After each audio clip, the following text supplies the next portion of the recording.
Hello everyone, this is part 17 of What If Naruto Was a Demigod in the Justice League, and I hope you guys enjoy this video and to like, to subscribe, to share, and check out the playlist, to see more comment down below. Now let's start the intro. They call me a god. They call me a god. They call me a god. Join my membership, the perks are great. It's in the description.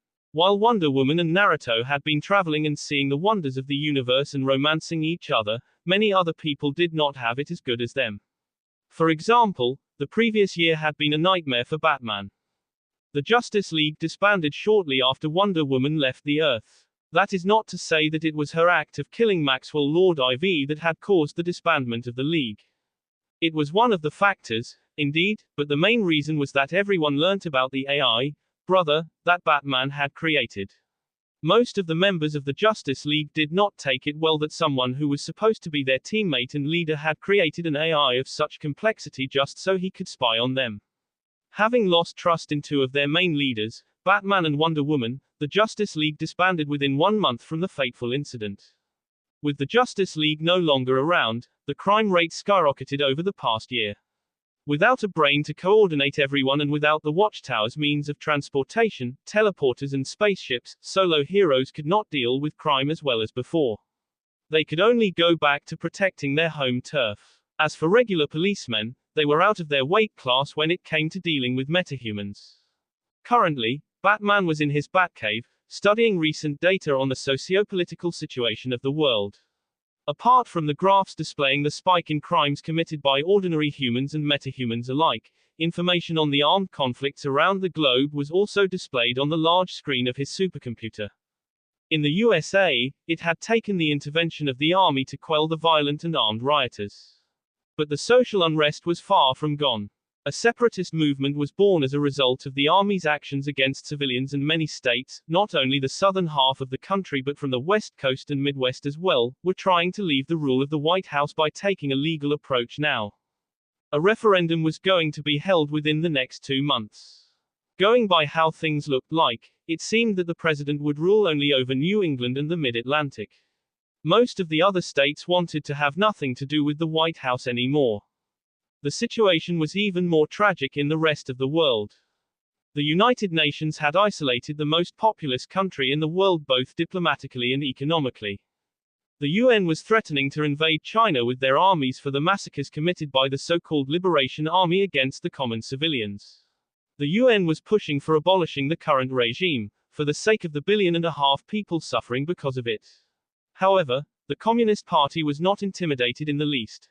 Tensions were sky high. The possibility of World War III starting no longer seemed as far-fetched as before. In Myanmar, the army was still controlling the government and the rioters had organized themselves into armed forces that used guerrilla tactics against their oppressors. Tens of casualties appeared every day on both sides of the civil war. In Africa, the rioters from Senegal had managed to overthrow the corrupt government, but civil war ensued between the parties that wanted to take control over the country. The Central African Republic had also fallen under the violent assaults of the rebels, and it became a paradise for crime lords.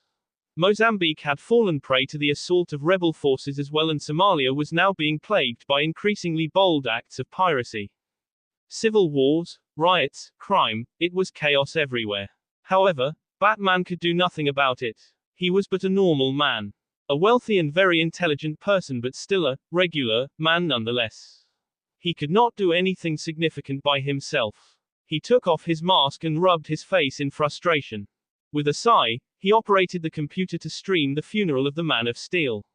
Superman's death had hit Batman the worst. For him, Superman had been not only the most powerful ally he had ever had, but he had also been like a light in the darkness.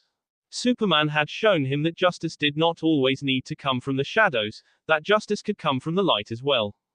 But that light had been snuffed out now. Only darkness remained. He sighed again when he heard the touching speech of Martian Manhunter. But the solemn and sad atmosphere was abruptly shattered when over 10 hand grenades exploded at once in the midst of the crowd of regular people and killed hundreds of them. Batman was shocked. Joker! He screamed and slammed his fists on the keyboard. Unlike how others would have expected him to react upon watching Supergirl kill the Joker with her heat vision, Batman was not outraged by her actions. He let himself fall on his chair like a puppet whose strings had been cut. Supergirl's words were still ringing in his mind. How many times has the Joker been arrested already? How many times has he broken out? How many innocent lives would have been spared if everyone wasn't too scared to do what had to be done? He buried his face in his palms. He had been among the first to condemn Wonder Woman when she killed Maxwell Lord a year ago. However, Superman's death and the chaos rampant in the world changed him. Supergirl's words and actions were only a catalyst that fastened the process. Lifting his face from his palms, he looked at his hands. In his eyes, they looked as if they were stained with blood. He felt the weight of the world pressing on his shoulders. He started shaking. All the people I've murdered by letting the Joker live. No more. Normally, such a thought would have raised alarm bells in his head. However, at that moment, he was not in his right mind. He had just watched, live, hundreds of innocent people being massacred by the Joker and his goons. When he looked back at the screen, it was just in time to see a cloud of smoke suddenly covering the entire plaza. In the next second, Supergirl and Starfire were gone. Asterism. Supergirl and Starfire gritted their teeth and braced themselves for one of the worst battles in their life. Fighting against their former friends and teammates was way worse than fighting against criminals. Nevertheless, they were resolved to not go down without a fight. Just when the ex-members of the Justice League surrounded them and were about to attack, a dense cloud of smoke engulfed the entire plaza. Instinctively, Supergirl activated her X-ray vision, but she only got to see a yellow and black flash of light before the world spun around her head. For a brief moment, her sight went dark. Then, what greeted her eyes was a sandy beach in a tropical or at least Mediterranean land if the palm trees and high temperature were anything to go by. From the corner of her eyes, she noticed an unfamiliar silhouette and her first instinct was to punch. Naruto had not been in his Sage mode or any other chakra form to amplify his physique. He only had time to raise his arms in an X-shaped guard before the Argonian girl's terrifying brute strength sent him flying over the ocean like a skipping stone. The next thing Supergirl knew was that a golden rope wrapped around the midsection and she was thrown onto the ground roughly. Starfire was quick to come to her defense and shot a beam from her hands at the one who captured her friend, but the person in question casually slapped her beam with the back of her hand right back at her. With an oof sound, this time it was the Tamaranine girl's turn to be blasted away. Supergirl managed to stand up in the meantime, but Wonder Woman suddenly wrapped her leg around the lasso and then stepped on it, the pulling force making Supergirl get thrown back on the ground again.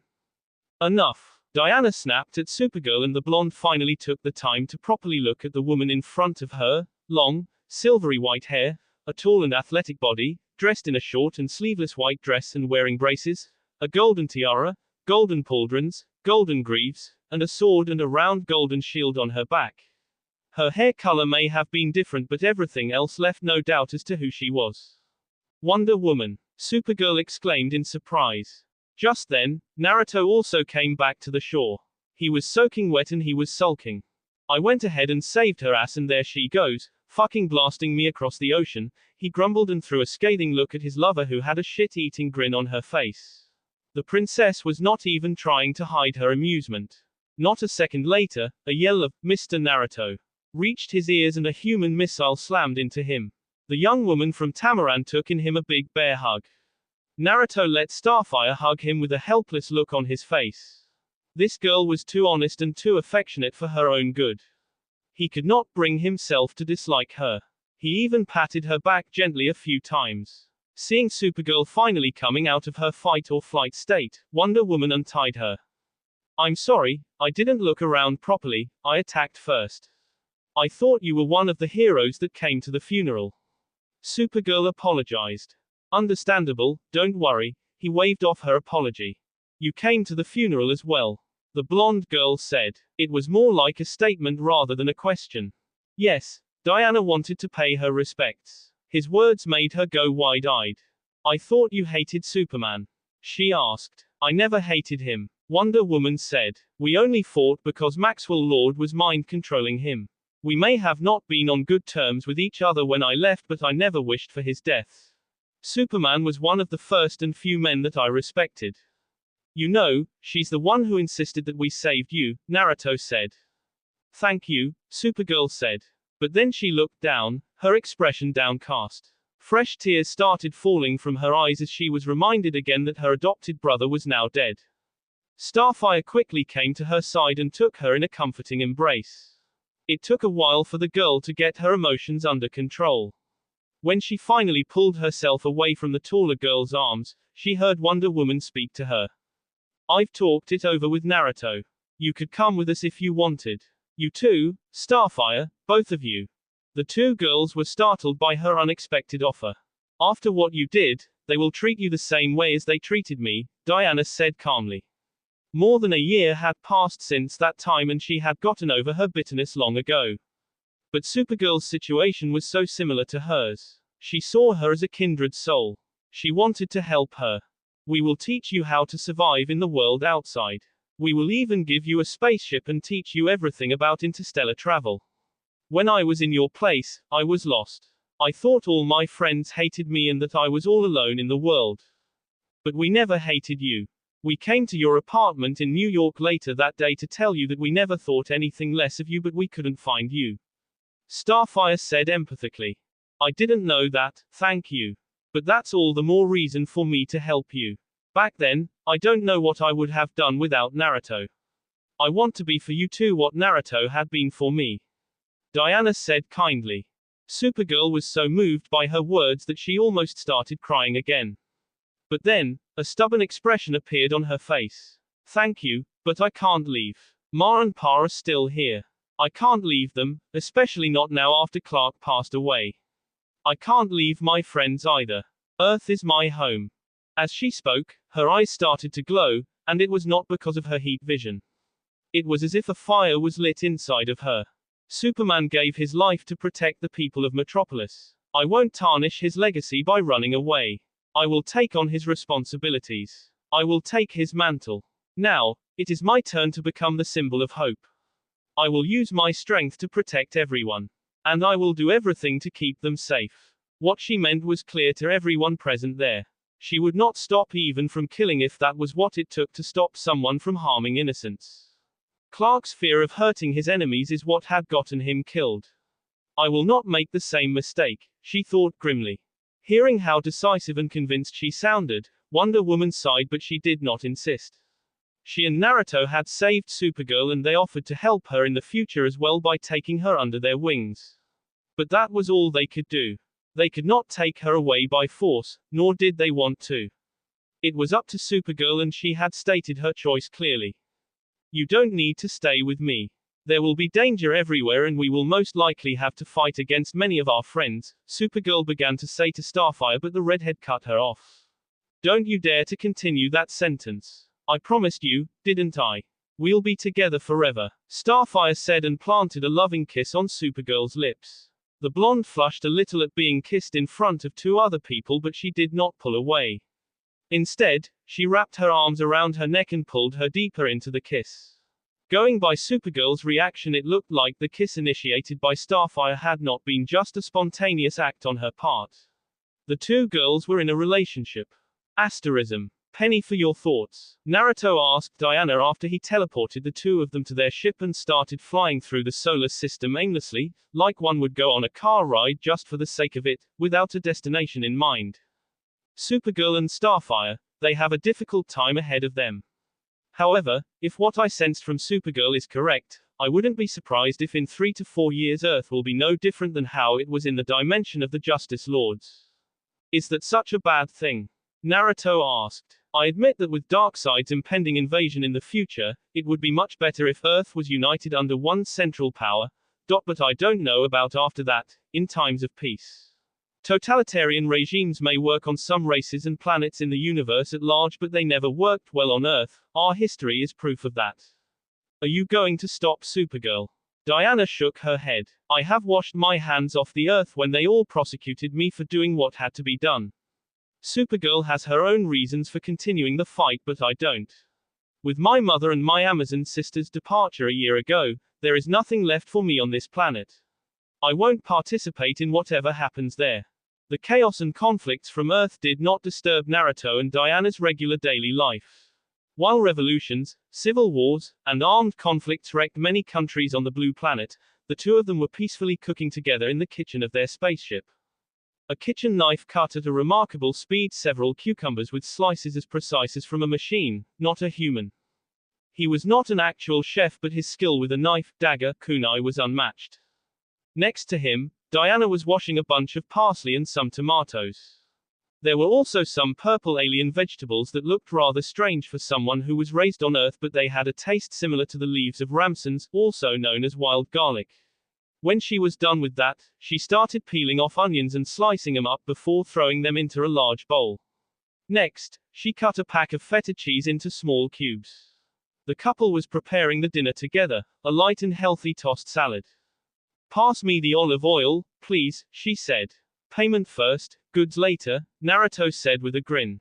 Diana mirrored his grin and planted a loud and wet smooch on his cheek. "Thank you," she said when he held his end of the bargain and handed her over the bottle. A few moments later, she bumped her hips into him to catch his attention. When he turned to look at her, she pretended to ignore him. He chuckled at her antics and playfully slapped her pert butt, making her jump slightly.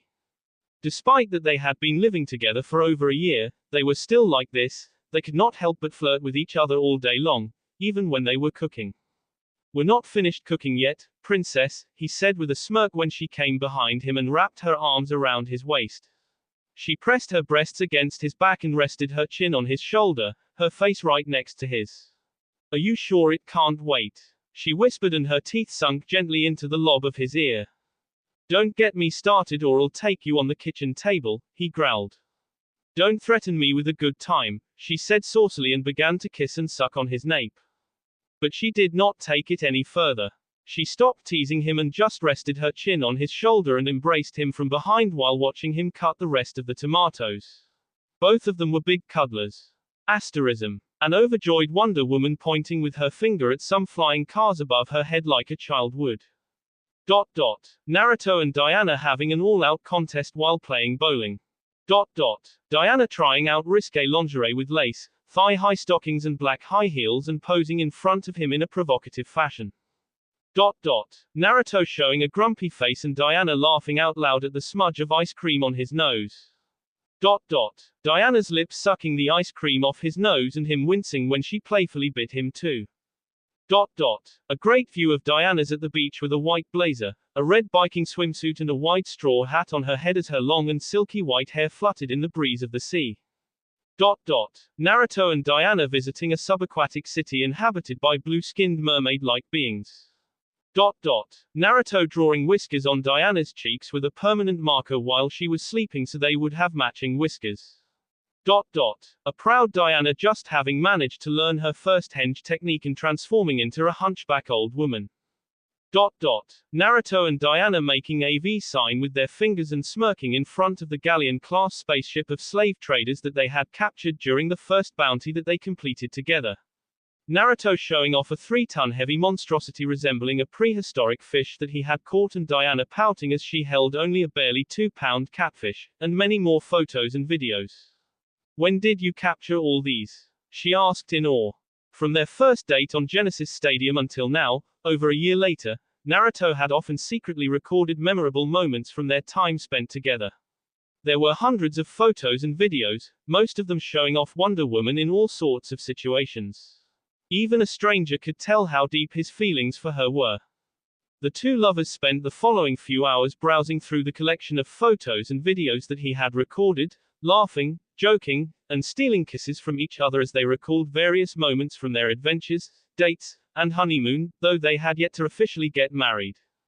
After they ran through all of them, Diana suddenly hopped on top of him and straddled his waist. She leaned her head down and he covered the remaining distance, their lips meeting in a loving, slow, and passionate kiss. Lemon removed. Opening square bracket ... closing square bracket. Opening square bracket ... closing square bracket. Lemon removed. He chuckled at her and rolled off to sit next to her on the bed. But he gathered her in his embrace and Diana eagerly glued herself to his body.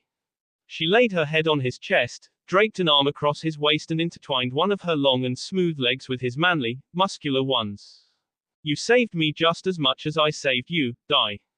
You saved me from a life of loneliness. It's only because of you I kept my sanity after the Black Mercy's attack on my mind.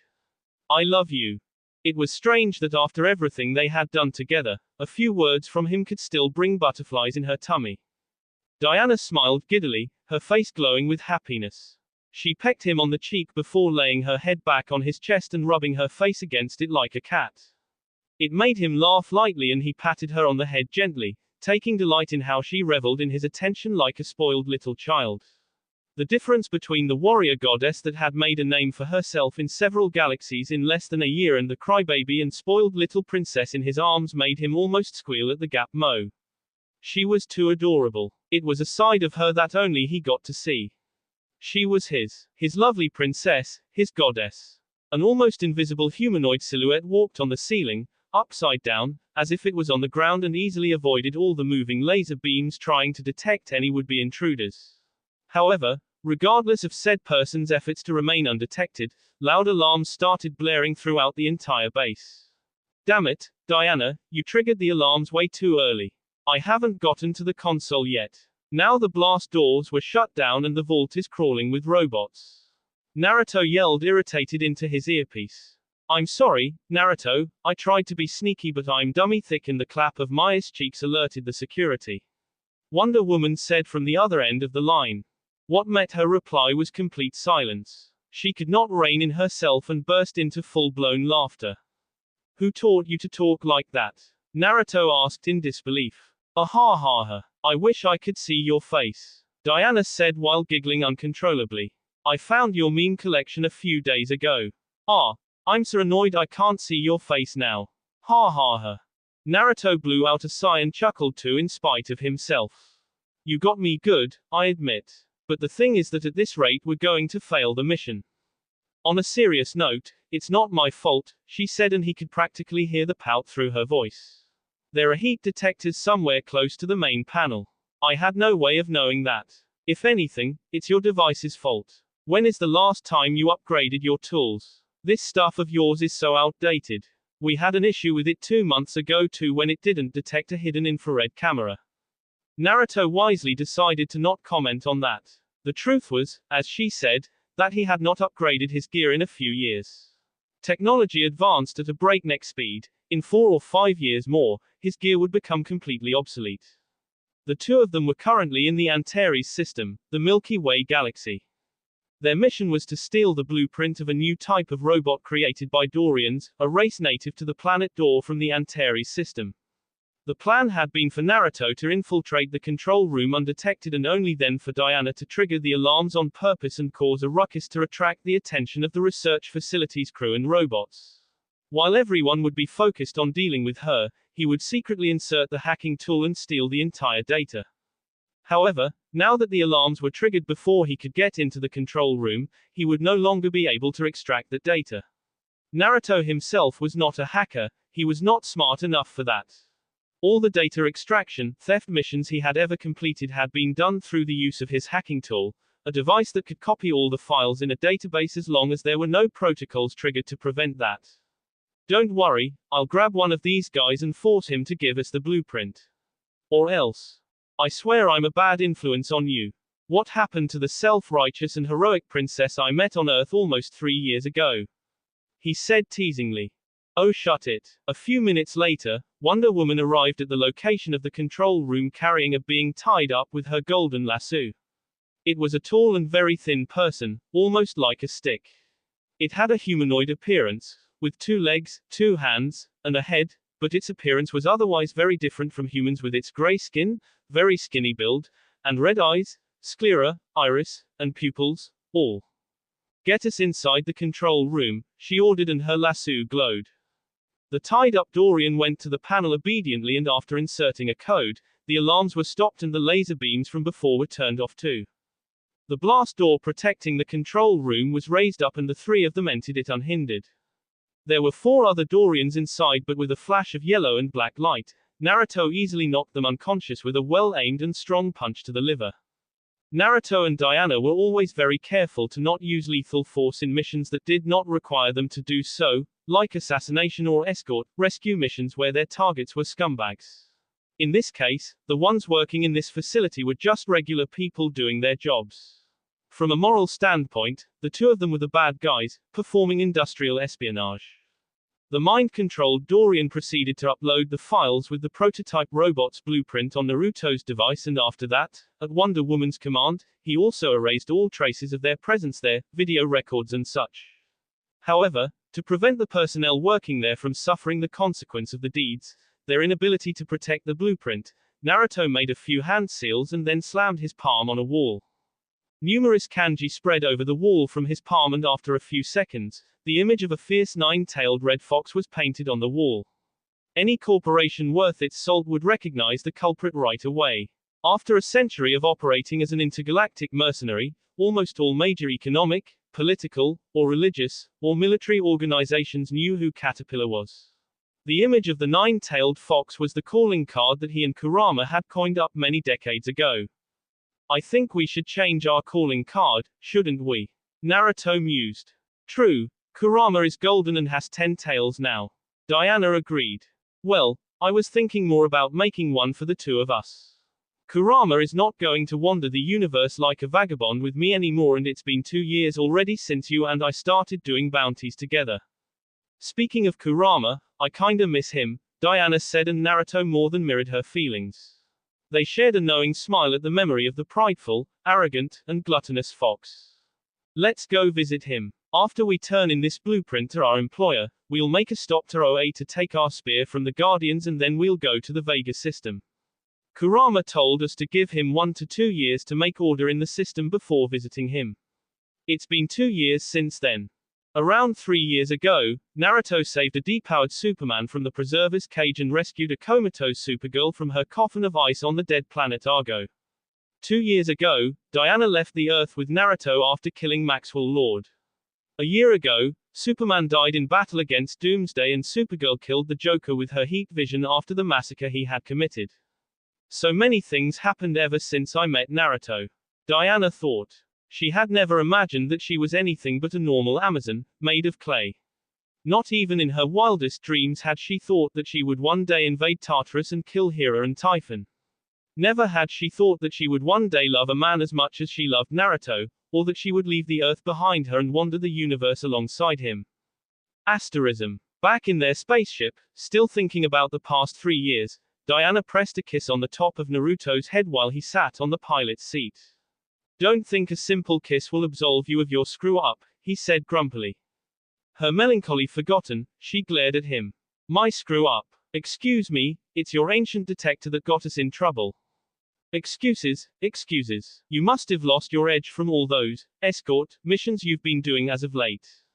Diana's face flushed at his words. Those escort missions that he was talking about were nothing more, nothing less than glorified parades. One could even go as far as to call them dates. Princesses and queens of various races and planets often put up missions that sought to employ the services of the Silver Goddess, as Diana had come to be known, just so they could spend time in her company, not because there were any real dangers they needed protecting from. White and gold armored, long silvery white hair, an athletic body, a beautiful face, possessing crazy physical strength, unmatched fighting skills while also having a pleasant and kind personality, a strong and beautiful woman versus a man wearing a black cloak and a creepy white fox mask. Between the two of them, it was not hard to see who most people would prefer. You beautiful women have life on easy mode, how is that fair? He grumbled, and Diana started giggling, but she did not contradict him. After only 2 years as Naruto's partner, her popularity was starting to catch up to his almost a century of work, not in a small measure because of how beautiful she was. I can't help it that I'm so charismatic, she said without even trying to hide how smug she looked. TSK. You're just a chick magnet. I guess a few thousand years spent as a lesbian would make that out of anyone. Even though I set you straight, you're still giving off those vibes. It was both a dig at her very old age and a blatant insinuation that he had curbed her non-straight tendencies. The proud Amazon princess was definitely not going to take it lying down. Sensing his impending doom, Naruto shunshined away from the pilot's seat, barely managing to escape from her hands. However, the ship was only so big, not much bigger than the inside of a one-room apartment. Eventually, Diana cornered him in the bedroom. "Honey, we don't need to get physical," he said meekly when he saw the princess winding up her golden lasso. She smiled at him and Naruto momentarily sighed in relief, thinking that he had just dodged a bullet. But it was all a ruse. Before he knew it, the lasso of truth wrapped around his midsection. His chakra was sealed and he gulped when he saw the look in her eyes. "Oh, but I think we definitely need to get physical," she purred at him. Lemon removed. Opening square bracket ... closing square bracket. Opening square bracket ... closing square bracket. Lemon removed. "We've done it so many times, and we never use any sort of contraception," she continued, and her face flushed a little against his chest when she said that. "I don't know, Di," he said, using a short form of her name affectionately while caressing her silky white hair with his hand. "It could be because you're a goddess and I'm a mortal." She shook her head, not agreeing with him. "That's not it. There were many cases in the past where gods had intercourse with mortals and bore children out of it. I'm a living example of that too. Your mom isn't exactly mortal though, is she? She's like what, 4,000 years old or more. My point still stands. Many of the heroes in the past came from the union of a god with a regular mortal," she countered. Naruto let out a sigh as his mind involuntarily went to one of the most frightful moments of his life. The encounter that had almost claimed his life, the encounter which had made him stop aging upon escaping alive from it. "The only other thing I can think of is my encounter with the supermassive black hole about 60 years ago," he said. "What happened to me back then was not natural. I've looked into it and researched the matter for years. There are many who have gone beyond the event horizon of a black hole for the sake of researching them or accidentally, but there are no records of any of them becoming unaging as a side effect from it. You know how there is always a balance in the universe. Maybe the price for my immortality was my ability to reproduce." Diana became silent for some time. "Then what about gods? Where is the balance in that? There are no downsides to being a god." Naruto chuckled mirthlessly. "That's why gods are gods and mortals are mortals. Gods are above natural laws. Mortals like me, as the saying goes, can't have the cake and eat it. But of course, this is just my speculation since technology and medicine can't detect any problems with us. ... Who knows, it could very well be something else too. For example, it could be because I unsealed Kurama from my body when we had been on the brink of fusing into one being. You saw that Kurama's body was not perfect, he could not regenerate his chakra by himself, like before. It's only after he became a god that his body became complete again. Maybe, just like him, I have also lost something when he left my body." Making a small pause, he said in a quiet voice, "I'm sorry, Di. I can't give you the family you've always wanted. The family I've always wanted." She raised her head from his chest and scooted higher than him on the bed. Then, she wrapped her arms around his neck and brought his head to her chest, burying his face into her breasts. There was nothing sexual about it, it was just to comfort him.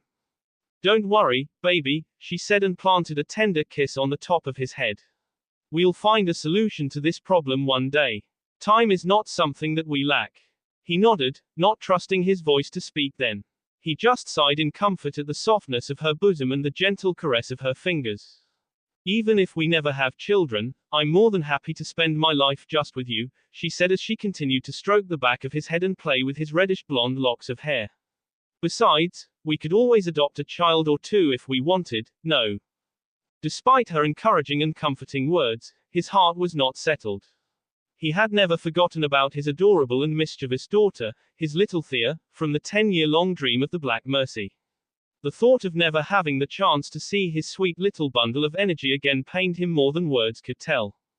Asterism. A few days later, Naruto and Diana landed with their ship on planet Myoboku, Naruto's secret planet. Over the course of the 2 years since Diana had left the Earth and started traveling the universe with Naruto, they have come to Myoboku many times. It was their own safe haven, a place outside of the known universe, a planet located in one of the countless clusters of stars and nebulas far away from the 28 galaxies policed by the Green Lantern Corps. Naturally, with Wonder Woman being an actual princess that had always lived in very good conditions if not an outright luxury, Naruto could not afford to live in a hut made of straws like before. Instead of the hut, they lived in a rather elegant and beautiful chalet now, a cabin resembling those mountainside holiday houses of wealthy people from Earth. The two-story chalet was not a large house, but it was enough for a couple with no kids. Having been built by Naruto and Diana and their shadow clones, the chalet was perfect for their needs. On the ground floor, there was an entrance hall, a bathroom, a well-furnished and spacious kitchen, and a large living room with a very wide window and a fireplace that always had a merry fire blazing in it. During their stay there, they had chosen a location on the planet close to the polar circle where temperatures were rather low even during the summer. The two of them often spent their evenings cuddled together on the sofa, in front of the fireplace. As for the top floor, it had only their bedroom, one more bathroom, smaller than the one on the ground floor, and a large balcony. During the night, Naruto and Diana often sat on the balcony and watched the incredibly vivid starry sky and the gorgeous northern lights. They were planning on building another cabin in a warmer area of the planet, closer to the equator, to enjoy the beauty of summer and the seaside as well, but that was a project for the future because carrying construction materials with their small ship was rather time-consuming. Now, the two of them were in the middle of a piece of grassland so wide that its edges could not be seen with the naked eye. So you're a master of all kinds of cold weapons, right? Not all of them, there are many niche weapons that are hardly ever used outside of special regions on Earth, but if you're talking about widespread weapons, yes, I was the best among my Amazon sisters at wielding swords, spears, bows and arrows, shields, daggers, and even whips. Well then, catch this, he said, and with a puff of smoke, a throwing spear appeared in his hand. It was nearly 8 feet long and bluish but mostly transparent. It was as if it had been crafted out of crystal or glass. What's this? Duh. It's a spear, he said with a roll of his eyes. Naruto, she said warningly, and he chuckled. It's our secret weapon against Darkseid. Diana took another look at the glass-like throwing spear. This banal thing is made out of an alloy consisting of many metals, among which also radion. A substance that is deadly to gods, he completed her sentence. She looked at the bluish, transparent spear with newfound respect in her eyes. She wanted to know more details though. How did you get a hold of something like this? A substance that could even kill gods was not something that one could randomly find at the corner of a street. The Guardians of the Green Lanterns gave me ½ pound of radion as a reward for the mission on Debstam, he said, and winced a little at the memory of it. 1. They even made you a spear, huh? How generous of them, she said, and the sarcasm in her voice was not lost to him. I know, right, he agreed. Actually, they offered to craft me a spear from that radion after I coincidentally helped 2 Green Lanterns fight off a squad of Yellow Lanterns a few months ago. At her confused look, he explained, you were away on a solo rescue mission. While Naruto and Diana went on missions together most of the time, they took solo missions too once in a while. A little time on their own was nice too sometimes. But as you say, I can't help thinking that they gave me this radion and then crafted it into a spear on purpose. You gotta know that nobody has any information on how to harness this material. Trust me, I looked into it on all my information brokers.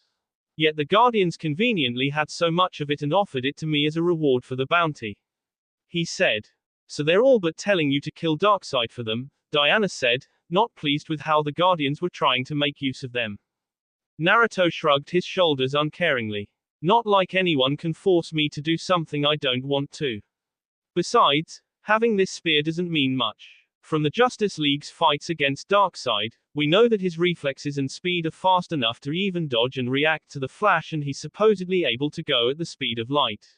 How are you going to hit Darkseid with this?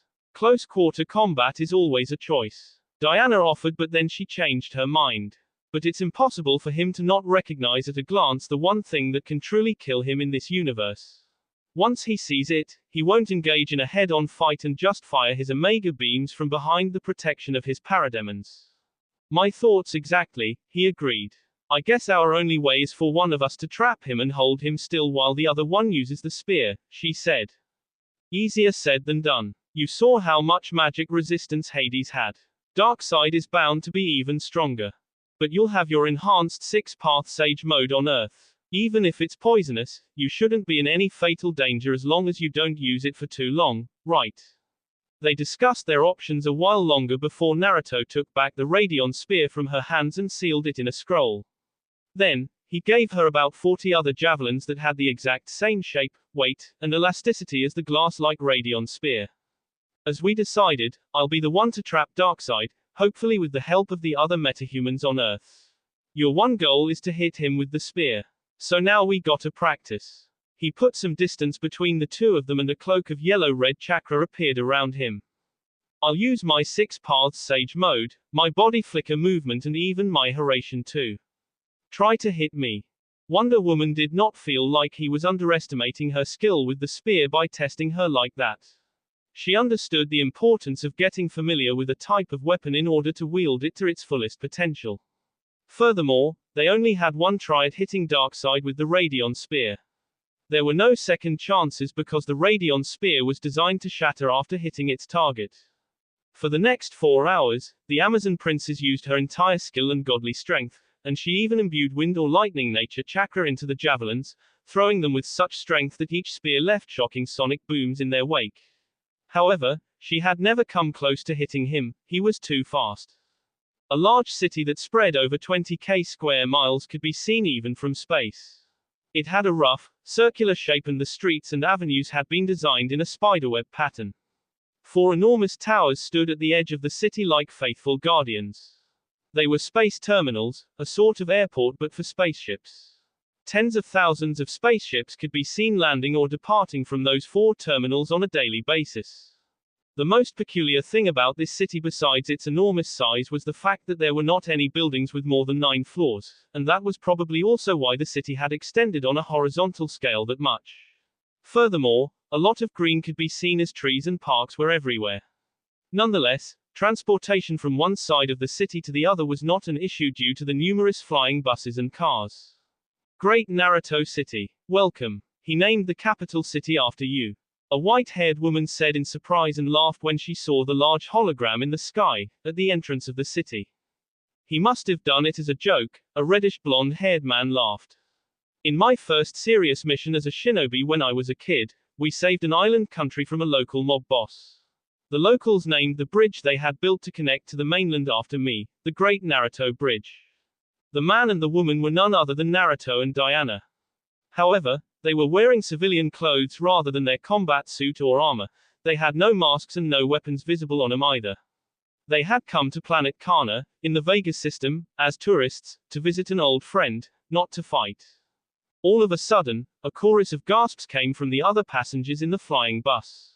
When Naruto and Diana also turned their heads to their left to look through the window, their reaction was not much different than the others.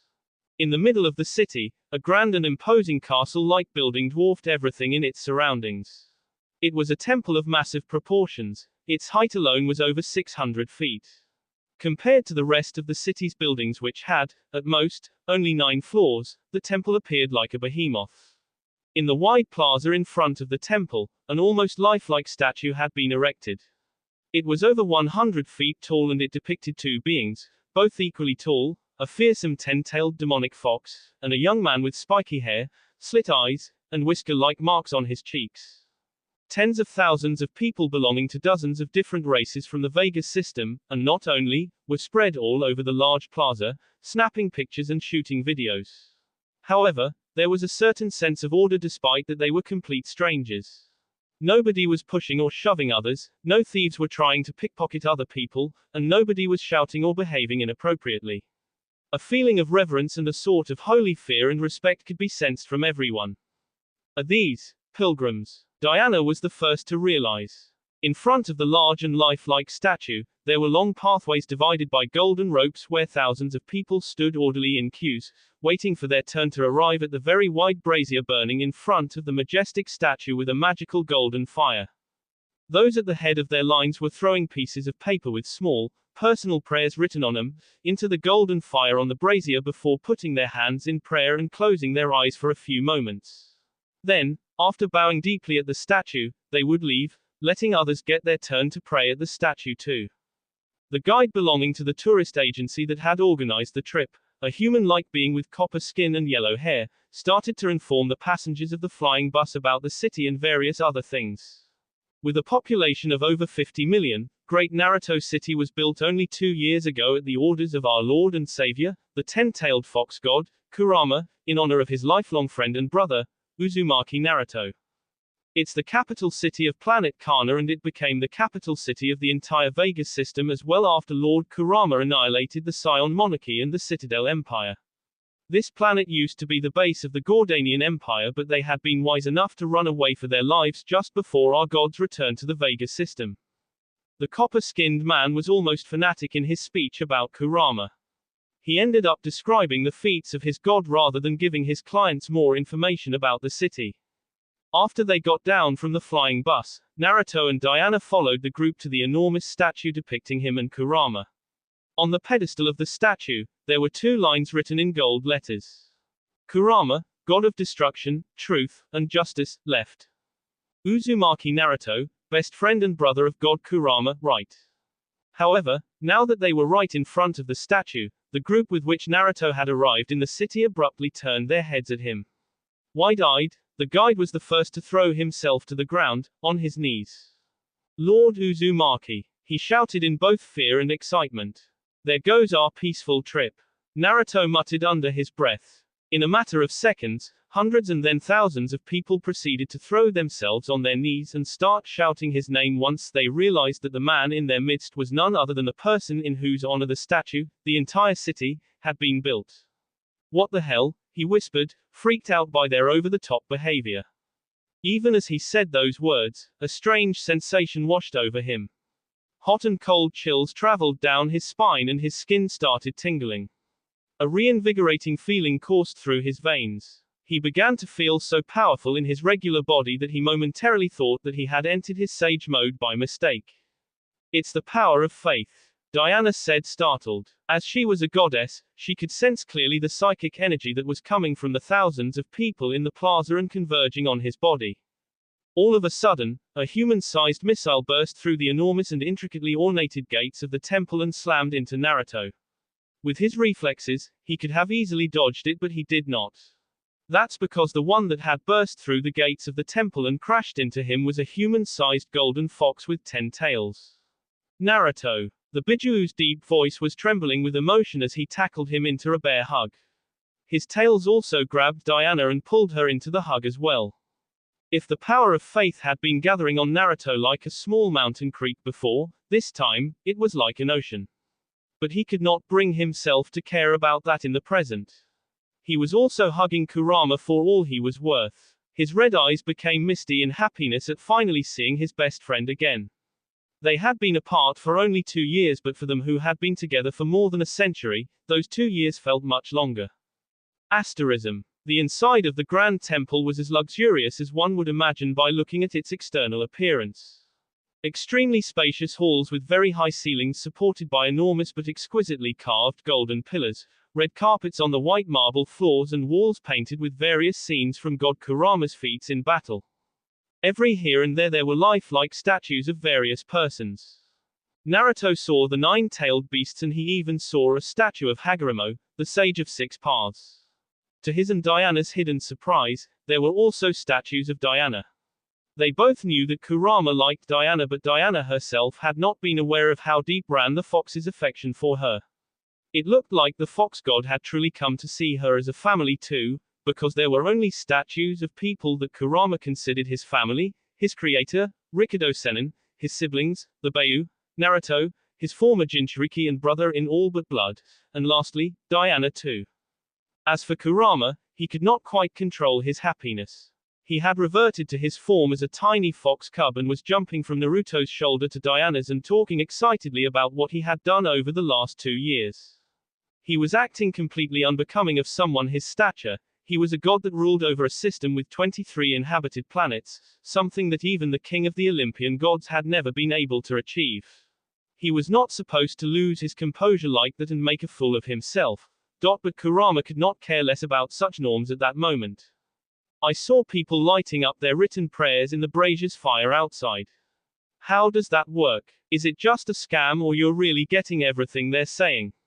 Naruto asked in curiosity after the fox's excitement had settled down for a bit. Godhood is amazing, the golden fox said while taking on a tiger-sized form. It was his preferred size nowadays, and sat on the throne like large, red divan of his throne room. A boy and a girl with golden skin and red hair, of Tamaranine origin if Naruto had to guess, started to softly wave their large feathery fans, cooling the fox god and his guests. After you've chosen your domain and created karma with the people who put their faith in you, you can create a set of laws, a system that will automatically reject anything that clashes against your will. For example, someone praying to win the lottery or asking for other people to meet misfortune for no good reason will naturally get ignored. But say that someone is asking for justice or vengeance, I will naturally hear his plea. Just today I killed a corrupt lawyer who had taken a bribe to fail his innocent client on purpose. His client would have been sentenced to life in prison for a crime he did not commit. A mere thought from me, and both that lawyer and the real criminal died of a stroke. Even as we speak, a section of my mind is listening to my followers' prayers and solving them. Naruto and Diana looked at each other speechlessly. Diana was a goddess too, but when she compared herself to Kurama, she realized just how far below him she was. To kill someone just with a thought, through karma. That difference in power between a stray god like her and a god that was being worshipped by hundreds of billions of living beings was sky high. What if you kill someone by mistake? Did it happen before? Naruto asked. The golden fox wagged his fluffy 10 tails lazily and grinned smugly. That's impossible. I'm the god of truth and justice. What do you mean? It's very simple. People believe that I'm the personification of destruction, truth, and justice. They believe that I am omniscient, so I became almost omniscient. The two of them did not even try to hide their shock at his words. The power of faith is a scary thing, Kyuubi said seriously. It can even change a god's nature if left unchecked. My negative sensing emotions has evolved to untold levels. I can't claim to be omniscient, but nowadays, I can tell anything about someone's past and even what they are thinking, just by looking at them.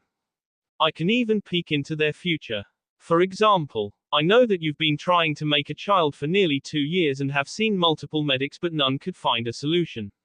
I also know that Diana is hoping for a blue-eyed blonde-haired boy with whisker-like birthmarks on his cheeks, and that you're imagining a little girl with long black hair, blue eyes, and no birthmark on her cheeks. Now that you are in front of me, I know everything about you too. I am a god. Though he was rather startled by the fact that Kurama appeared to have become almost omniscient, Naruto chuckled a little at his manner of speech.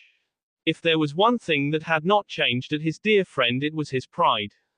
How has life been for you after you finished off all your enemies? Isn't it boring to just sit in this temple and listen to people's prayers?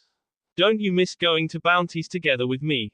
I miss wreaking havoc with you like in the past, I will not lie, but I wouldn't change my current life just for that.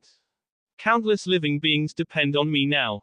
It's a nice feeling, being needed, being respected, being worshipped, being loved by so many souls. Even after 2 years, I sometimes find myself sighing in amazement. A dangerous beast that had been feared, hated, and imprisoned, had become now a god whom billions worship. Kurama looked at Naruto and Diana with a gentle look in his golden eyes. You should settle down somewhere too, Naruto. Are you not tired of roaming the universe like a vagabond? I would love to have you here with me, both of you. Find a nice place, build a home, and root yourself in a place. You have a family to think about now. You're not by your lonesome self anymore. Naruto did not simply dismiss Kyuubi's words. He took Diana's hand and the gazes locked as they communicated through their eyes. I can't wait for your little girl to be born. Uncle Kurama will spoil her rotten. Kurama spoke about himself in the third person and grinned widely. Naruto chuckled at him, but Diana perked up at his words. You said you can peek into our future. Is that our future? We will get a child? She asked hopefully. Ups, that was a slip of a tongue, Kurama said and chortled. No, don't you dare. Tell us everything you know. Naruto said, taking her side. So you two are a package now. I am outnumbered. Looks like little Thea and Uncle Kurama will have to team up against you in the future, the fox said teasingly. But he stopped poking fun at the two of them. He knew very well just how much both Naruto and Diana wished to have a child. For thousands of years, Diana had never even seen any children at all, until she left Themyscira and came to the man's world. She also wished to have Naruto's baby, to have a family. As for Naruto, as an orphan, as someone who had lost his homeworld, having a family of his own was the one thing that he had always wanted the most. Especially after experiencing the decade-long dream world of the Black Mercy. The 10-tailed golden fox god stood up from his red divan and walked towards Naruto. You've stopped aging about 90 years ago when you were nearly sucked by that supermassive black hole. We both almost died back then. Kurama said, a thoughtful look on his face. You've become immortal but you lost your ability to procreate. It was an equivalent exchange. Is there anything you can do about it? Diana pressed on. But of course. Have you forgotten? I am a god. Kurama said proudly again. As he raised his clawed hand and put it on Naruto's chest, a golden light started to glow around his claw and engulfed Naruto's entire body. Kurama's divinity was being infused into him. Asterism. 2 years after the disbandment of the Justice League or 1 year after the death of Superman, a new organization of metahumans had appeared. Like a phoenix that resurrected from its ashes, the Justice League of America had been born from the ashes of the Justice League Unlimited. What was the difference between them though? Besides the several notable absences, Superman, Wonder Woman, and Hawkgirl, 3 of the original 7, the Justice League of America, or shortly said JLA, only handled the crimes within the United States territory. This new Justice League no longer protected the entire planet like before. The reason for that was that, after Superman's death and Supergirl's subsequent killing of the Joker after the massacre that he had committed, most of the countries in the world had taken a page out of Japan's book. They started to follow its example. Especially in Europe and other democratic countries from the rest of the world, numerous hero agencies had been created. Though they had a fancy name, they were simply nothing more, nothing less than professional guilds. They were regulated by the government and they also paid taxes from their profit, taxes to social insurance and so on. For the world at large, the apparition of hero agencies had been one of the best things to happen in decades. The crime rate amidst the metahumans ranks had declined steeply as most metahumans had an easy and legal means of making an honest and easy living with the gifts, which in turn led to a much safer society as regular criminals stood little chance at escaping the countless heroes that seemed to have popped out of nowhere. Many metahumans had been keeping a low profile before, hiding their superpowers. In the present, many heroes had risen to prominence within their countries, with some of them even becoming renowned worldwide, alongside other famous members of the former JL. For example, All Might, a metahuman with a very powerful body, from Japan; Caesar, a metahuman capable of conjuring and controlling any bodies of water, from Italy; Xia, a metahuman capable of flight and telekinesis from Egypt, and so on. That being said, once a model of democracy and free will, the USA was very different nowadays. The Justice League of America ruled the country from the shadows with an iron fist. While the government still appeared to be in power, various members of the JLA had infiltrated many of its key positions. Even the current president was a puppet who listened to every word that the JLA's council said. Another big difference between the former Justice League and the current JLA was that JLA's members were allowed by the law to use deadly force against criminals. The average Americans were torn, not knowing what to think. On one hand, they felt stifled by the martial law-like environment and by the fact that their free will and rights were restricted, but on the other hand, never before had there been such a low crime rate in the history of the Federation. Whereas Superman had been seen as a gentle giant, a symbol of hope, the current figurehead of the JLA, Supergirl, was a far cry from that. Violent and ruthless, many heinous criminals had been lobotomized or even killed by her. Even corruption was at an all-time low because any officials suspected of corruption would be directly interrogated by Martian Manhunter. Nobody could hide their secrets from the powerful telepath. Some people hated the current state of affairs while others embraced it. The population's opinions were split. Asterism. A young woman in her late teens or early 20s was flying at a moderate speed above Metropolis City. She was of average height, blonde and blue-eyed, and with a rather sweet and cute face. However, her black cape, black miniskirt and black t-shirt with the red S symbol on her chest had become a symbol of either fear or veneration for most people. She was none other than Supergirl or, as she called herself nowadays, Superwoman. The past year had been very difficult for Supergirl. It had not been an easy task to fight off her former friends and teammates who had wanted to set her straight after what she had done during Superman's funeral. However, much to her surprise, public opinion had supported her actions from back then.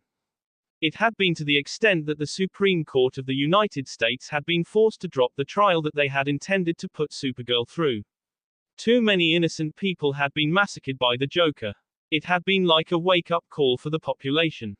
Instead of being vilified as they had done with Wonder Woman, Supergirl had been called a hero, someone who had had the guts to do what had to be done.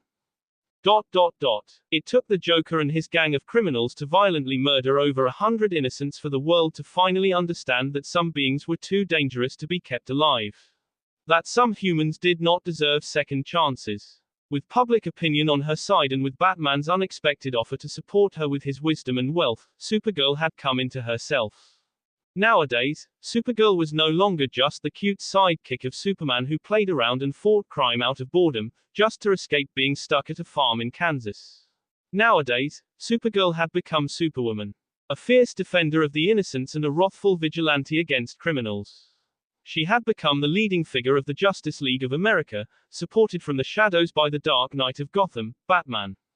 Flying above Metropolis City was a habit she had developed a few years ago. She used to patrol the large city and help Superman to maintain peace and order. But these days nobody was crazy enough to try anything in Metropolis anymore. Everyone knew that if Superwoman caught them, at best they would be lobotomized and then imprisoned or, at worst, they would be killed. These days, Superwoman was still patrolling the city mostly as a means of relaxation and to help with any spontaneous hazards she might encounter, such as a house on fire or some serious accidents that regular people would find it challenging to handle by themselves. That day, however, the usual peace was interrupted by Martian Manhunter's telepathic message. His voice was filled with urgency when he said, "Superwoman, Batman's brother AI has detected hundreds of time-space irregularities in the exosphere of the planet. Boom tubes."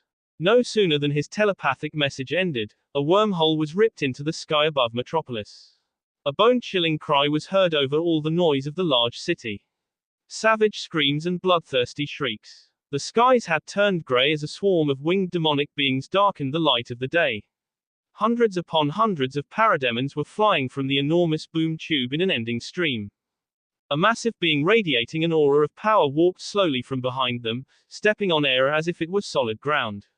Over 40 feet tall, extremely muscular, gray-skinned, red-eyed, and wearing purple-black armor, it was none other than the god of Apocalypse, Darkseid. That will be all for this video. Be sure to like, subscribe, share, and comment down below for more videos. Goodbye.